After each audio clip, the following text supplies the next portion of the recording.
This wasn't a date. It was a kidnapping, plain and simple. The last thing Violet wanted was to spend another date with this stalker, manipulator, emotionless jerk, you name it. But she had no choice. If she was ever going to get out of this school, she'd have to find some way to appeal to Asher. Hopefully. So when Asher said, "You should sit," without his usual mind control thing, Violet knew it was his way of giving her a chance to behave before he took away her choice completely. The threat was definitely still there, just hidden under fake politeness. Without a word, Violet walked over to the plush leather couch in Jameson's office and sat down. She hoped Principal Jameson would walk in any second and somehow change things. But even with that tiny sliver of hope, Violet knew better. It was becoming super clear that Jameson was just a puppet, and the Cardinal Alphas were pulling the strings. As soon as she sat, Asher followed, casually plopping down beside her. He faced her, one leg bent, acting all relaxed like they were friends about to chat, even though the air was thick with tension. "Turn towards me," he ordered like a king, expecting total obedience. Violet obeyed, but she let out a big dramatic sigh. Her little way of rebelling. Not that Asher seemed to care. As long as she did what he said, she could have been wearing a potato sack, and he wouldn't have blinked. They sat facing each other, Violet wondering what he was planning, while Asher messed with his phone. His hair fell over his forehead as he concentrated, and for some weird reason, Violet felt like brushing it aside. She shook her head. What is wrong with me? There was no way she was getting Stockholm Syndrome already. Suddenly, Asher looked up, a huge smile spreading across his face as he put his phone down. It was so unexpected and genuine, it caught her off guard. The happiness seemed real, and it almost looked good on him. He used her distraction to his advantage, grabbing her hand. "So, about my powers," he murmured, holding her hand tight as she tried to pull away. His warmth was almost too much. "Mind control and mind reading are two totally different things," he explained. "Even though they both deal with the mind, technically it's possible to have both. If I really tried, I could learn to read minds. But honestly, it's supposed to be a total headache. And I'd like to keep what little sanity I have left." Oh, great, Violet thought. He just admitted he's not all there. Asher kept talking like they were in some messed up classroom, drawing little circles on her arm. It was weirdly soothing, but it also made her super aware of him. "With mind control," he started, "I can make someone do whatever I want. It's like forcing them to do things they wouldn't normally do." He paused, then added casually, "For example, I could make you kiss me." Violet's whole body went stiff. She looked up at him, shocked, then disgusted. But as she stared into his weird, captivating eyes, an idea formed. Maybe this is how I can get out of this.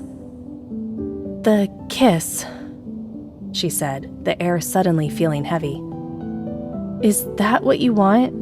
Is that your reason for all this?" Asher raised an eyebrow, surprised. Before he could answer, Violet pushed him back against the couch, leaning over him. "If that's all it is, let's just get it over with." Asher stared at her, stunned, before bursting out laughing. Violet frowned. She wasn't trying to be funny. Then she felt his hand on her neck, his fingers brushing her lip, and she shivered. He stared at her lips, and her cheeks flushed. "If all I wanted was a kiss," Asher finally said, "I would have taken it already. And while I do like the fire in your eyes when we kiss, it won't be because you feel obligated. You won't look like you're doing me a favor. Your eyes will burn with passion, Violet, not defiance." Violet flinched, as if he'd slapped her, the force of his words hitting hard. She pulled back, letting Asher straighten up. He grinned, clearly feeling victorious. Without missing a beat, as if their intense moment had never happened, he reached for her hand again. Violet resisted, baring her teeth. Asher didn't back down, mirroring her expression with a low growl. That growl was a stark reminder that beneath Asher's human exterior lurked something primal. She hesitated, then reluctantly let him take her hand, again. "As I was saying," he continued, "I can give direct orders, subtly influence decisions, or totally override your choices." Violet shivered. The idea of him turning someone into a puppet was terrifying. She wondered how much he'd already messed with her mind. How many of her actions were actually his? Had he planted the idea of her coming to Lunaris Academy just to set up this twisted first date? No. Violet shook her head. She knew herself. She wouldn't willingly stay at this school after everything that had happened between them. This was her decision, not anyone's. However, Asher's voice cut through her thoughts. My ability depends on my willpower, my focus, and sometimes the emotional connection between me and my target. He trailed off, intertwining their fingers. It was a simple gesture, but Violet's heart raced for reasons she couldn't understand. If my target is strong-willed, they might resist, especially if they know what's happening. Asher explained, his voice almost teasing. But since you're basically a newborn, we'll be having lots of late-night dates, my purple queen. In other words, he was planning on invading her dreams. The thought was scary, but also strangely exciting. It wasn't every day a stalker hot guy invaded your dreams. No, it wasn't romantic at all. But Violet was still a girl, and the idea of a cute guy obsessed with her, even a slightly crazy one, was kind of thrilling. "Why me?" Violet whispered. She needed to understand. Her application had been creative, sure, but others must have caught his eye too. This time Violet didn't flinch when Asher ran his fingers through her hair. His touch was gentle, almost like a massage, and she nearly melted. She shouldn't be getting comfortable with Asher, the mind control psycho, but there was something vulnerable about the moment that drew her in.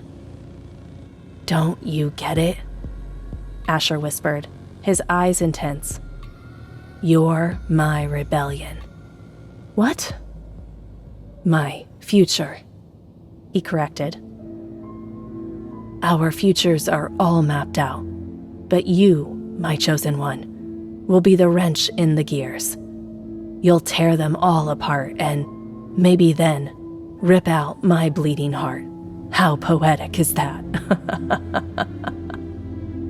He laughed, the sound bordering on manic. Violet pulled away, uneasy. Almost immediately, the office door opened and Violet's heart leaped. Principal Jameson? But it wasn't. Instead, a young girl in a Lunaris Academy uniform entered, pushing a cart. "Alpha Asher," the girl said, bowing her head, waiting for instructions. "What's going on?" Violet frowned. Asher glanced at his watch, a slight frown creasing his forehead. "You might be late for your first class, but don't worry, I'll handle it.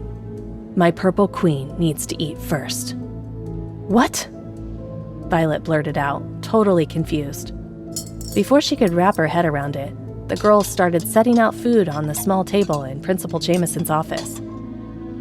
"All done, Asher," the girl chirped, practically beaming as if serving him was a huge deal. Asher barely glanced at her, just shooed her away with a wave of his hand. Then his intense eyes locked onto Violet. "Well, eat. You think I'd let you roam around campus starving after that breakfast fiasco?" Violet froze. He knew about that? While her first instinct was to refuse, her stomach grumbled. Okay, fine, she was hungry. Just this once, she'd let it slide. She looked down at the table and her jaw dropped.